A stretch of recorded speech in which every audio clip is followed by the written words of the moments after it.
Hello, everybody, and welcome back to Broken Berean. I'm your host, Stuart, and today we're going to be looking at Sudan and South Sudan. Now, this is a topic I have no familiarity with. Uh, I saw this article earlier today and started doing some of my own research because I know very little about this region and this area. The title of the article caught my eye, and just the fact that slavery is being implemented in this world today should be something that is appalling to all peoples across the world, no matter your background, your faith, anything. It should be something stopped, period, 100%. But we all know from different topics and different cases that we've seen in the world court and the American court, slavery is not gone. It's not. And as a society, this should repel and disgust us. And I think it does for a majority. But this is something we need to work on, period. Now, I had to do a little research on Sudan and South Sudan before I made a video because I wanted to bring this topic. I know it's a heavy topic, and I've been doing a lot of entertainment stuff lately, but I really feel the need to put some more faith and some more theology back into my channel. And this is where I'm starting with a huge, heavy topic. I mean, it's a bummer of a topic. Oh my gosh, yes. Now, so to give a little background, I'll put the link to this article in the description. There's also a video from Christian Solidarity International, a nonprofit organization based out of Zurich that is actively basically running an underground railroad to get Christian and indigenous people that believe in indigenous religions out of Sudan back into South Sudan out of slavery. Now, this is a complicated area. And when I was kind of doing the research on it, it just I feel there's a commonality in how the story played out. It seems very similar to what India and Pakistan has gone through, kind of in reverse, but maybe not, and kind of how it's still playing out today politically, not in terms of slavery, but politically how it's turning out. Sudan, for years, was a single country in Africa, and primarily in the north were Arabs of Muslim faith, and in the south were black Africans that practiced Christianity or indigenous religions of that area. So it was kind of a split of two different groups of people. And civil war erupted, and a lot of life was lost during this time. And the civil war ended in around 2005. So 3 decades of civil war finally ends, and okay. And that's kind of, you think, okay, it ended, right? Well, this Sudan was using slavery and torture as a tool of war towards the South Sudanese. And those people that they captured and put into this horrific situation are still there. Now, I didn't realize this until I started reading about it, but for years I've heard people talking about what's going on in Darfur, and I never really looked into it. It was just kind of like, okay, it's somewhere over in East Africa, but Darfur is actually a region in Sudan, and where a lot of these atrocities happened that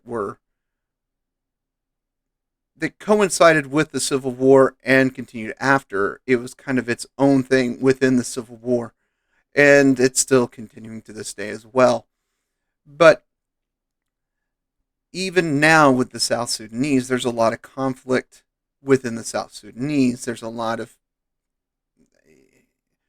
different factions are fighting for control of South Sudan, and the North Sudanese, Sudan country, is backing certain groups and rebels, and Uganda is backing another group of rebels and parties. So basically, keeping South Sudan in a state of conflict since 2011, when it was officially recognized as a independent state by the international community. So, what is this? What am I getting about? Is that there Christian Solidarity International, a nonprofit company out of Switzerland, started hearing about the situation of these people, of the South Sudanese people, and they heard that there were some sympathetic Muslims in this right along the border that were goat traders and things like that, that were trying to get these people in Sudan back into South Sudan, trading cow vaccines for the lives of their slaves so they can be brought back across the border back to freedom.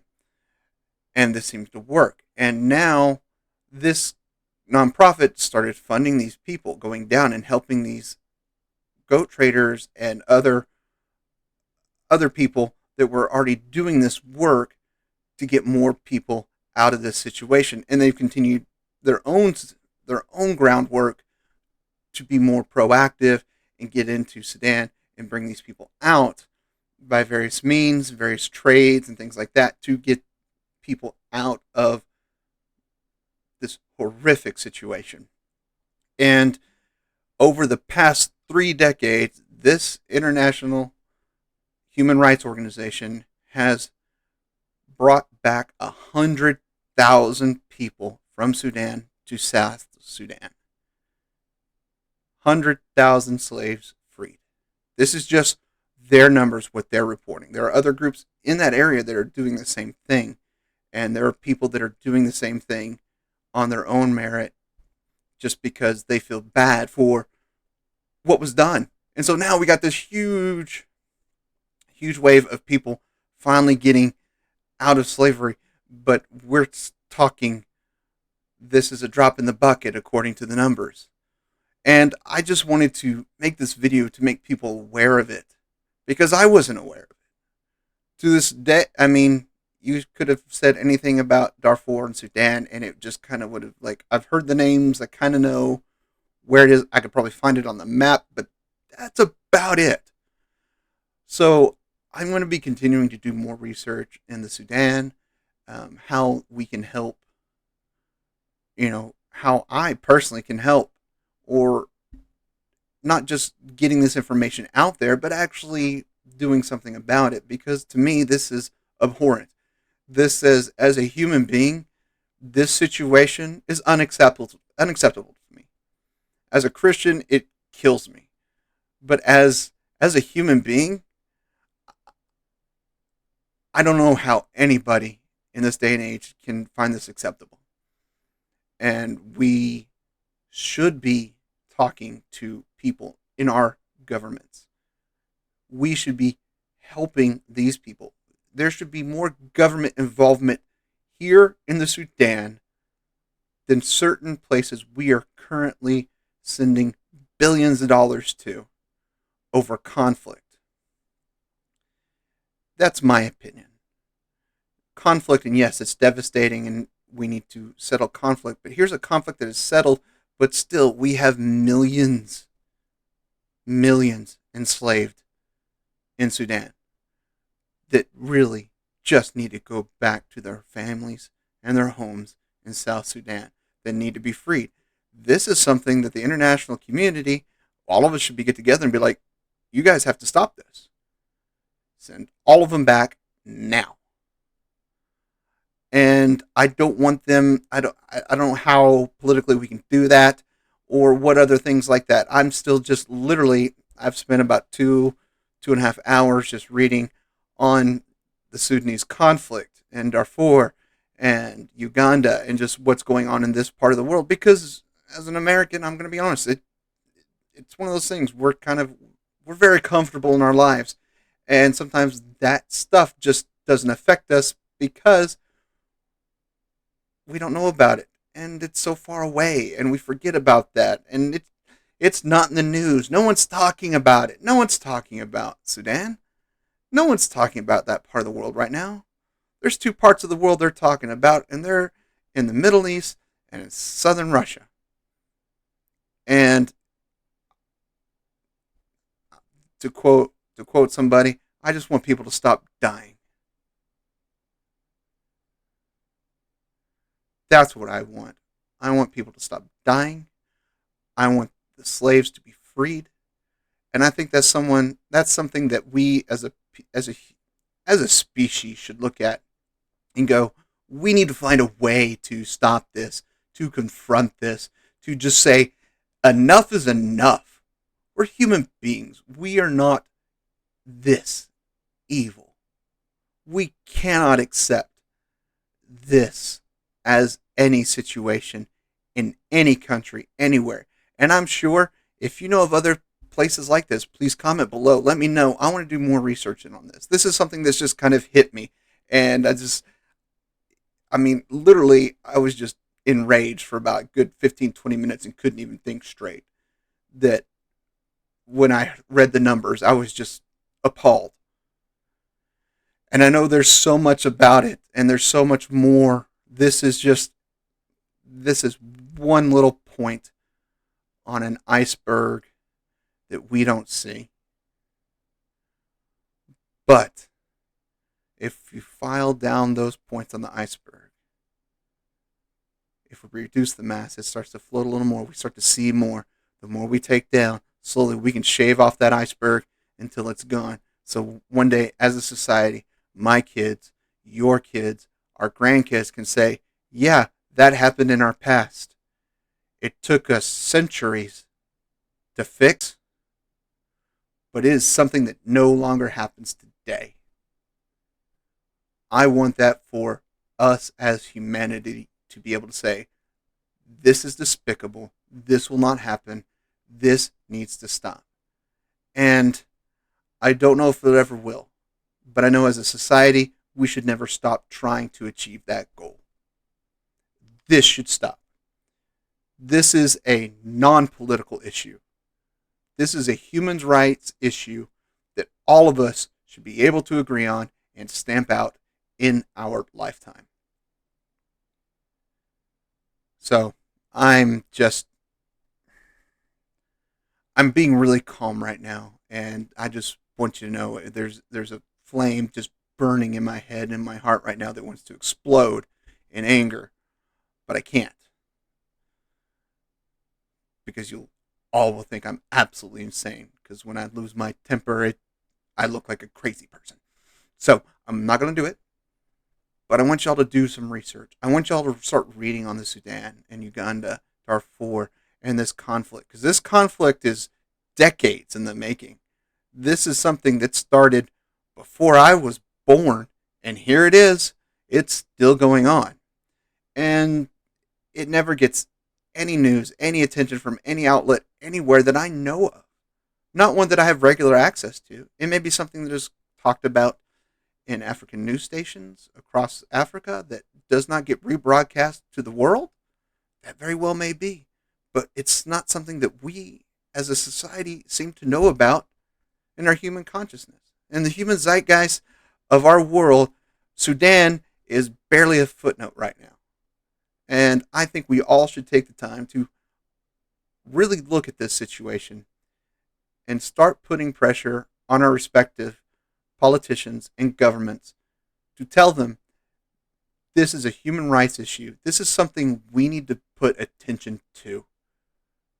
This is something that needs addressing now, not tomorrow, not tomorrow night, today. We need to address this today. So I know this is a heavy topic, and I really don't know how to say this, but I'm sorry that I have to shine such a terrible light on such a horrible thing happening in the world, because I shouldn't have to. Some YouTuber who has a tiny channel is trying to put a light on something horrific in the world that not even CNN, NBC, Fox News, Al Jazeera, any news corporation in the world is putting a light on. Why not? This is something we can all agree on. This isn't something we should be allowed to happen. We should not allow this to happen in this world. We should not have progressed so much since we eradicated and became true abolitionists across the world that this still exists. And I'm really just so mad that this is something that's happening today. So,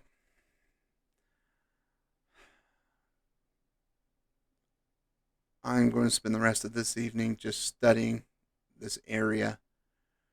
And I don't know what I'm going to find. I don't know what I'm going to come across.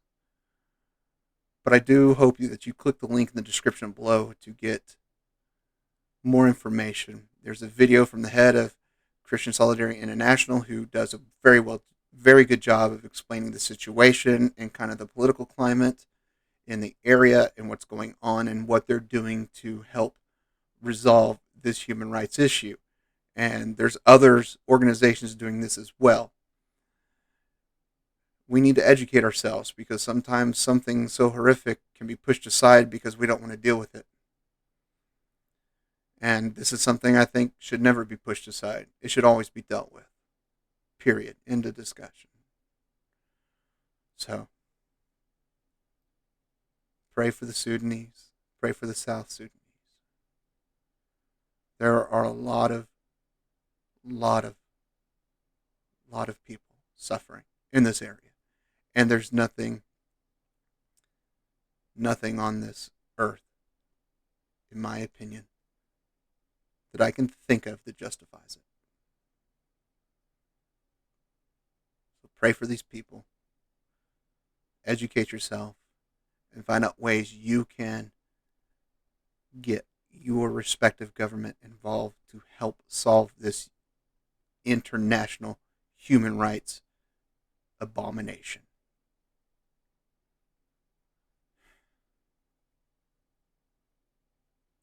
And I still mean it, even though we had such a tough topic to cover.